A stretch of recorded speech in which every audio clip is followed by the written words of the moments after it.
How's it going, my Space Geek Intel? And today I just want to talk about a cool mission that's coming up next week in the space news. This is going to be SpaceX's CRS-6 launch on next Tuesday, April 13th at 4:30 p.m. And I just want to talk about it. So there's pretty cool mission details about this this upcoming launch, and just to tell you guys about it and why I'm excited about it. Okay. So basically, the point of CRS-6 is commercial resupply services. So it's going to be carrying the Dragon capsule to the International Space Station to give them, I think it's like 44,000 pounds of supplies for the 6-man crew, which is really, really cool and really important, of course, because they have to survive up there. But it's cool because there's a secondary objective to the mission, which is the Falcon 9 recovery system, which they tested this once before. If you guys saw it, I'm not sure if you did or not. Basically, what happens is after the rocket detaches from the capsule, or the Dragon capsule in this case, the rocket just kind of usually just falls back down to Earth. Maybe it'll survive, maybe it won't.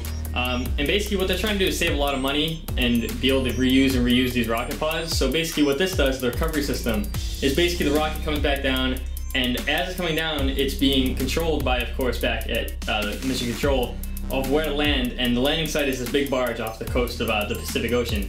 And basically what it does is when it gets close to Earth, it reactivates its thrusters that originally launched it into space, and these 4 landing struts come out, and it lands on the barge off the coast of the shore, and it's be able to reuse. Again, so I drew a cool little diagram here of what actually happens, which is pretty cool on this side here. So basically this is the Falcon 9 rocket with the Dragon module. This is its primary objective. The Dragon module flies up, detaches from the Falcon 9, flies to the International Space Station where it's grabbed by this little arm, and then they deliver the supplies, and this burns up in re-entry and returns to Earth to be reused next time.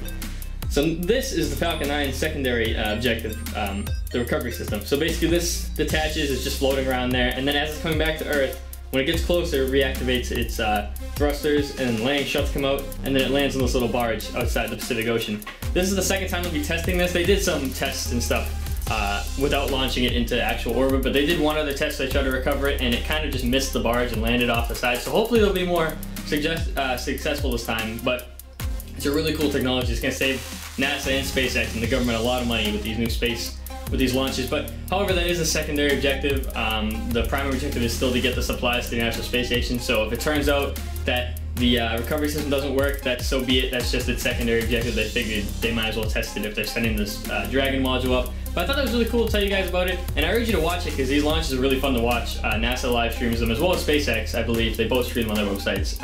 This is going to be April 13th at 4:30 p.m. Eastern Standard Time. And then if the mission is scrubbed, which it's actually a really high possibility it will be due to weather or time constraints or malfunctions, whatever, it has a scrub time of the next day, April 14th at 4:10 p.m. Eastern Standard Time, and it'll be launching from Cape Canaveral, Florida base. I just thought it was really cool to talk about it. Tell you why it's pretty exciting. And I urge you guys to read about it. I did a full write-up on my website at thegeekintel.com. And also follow me on Twitter for more space news and comic news and tech news, whatever it is.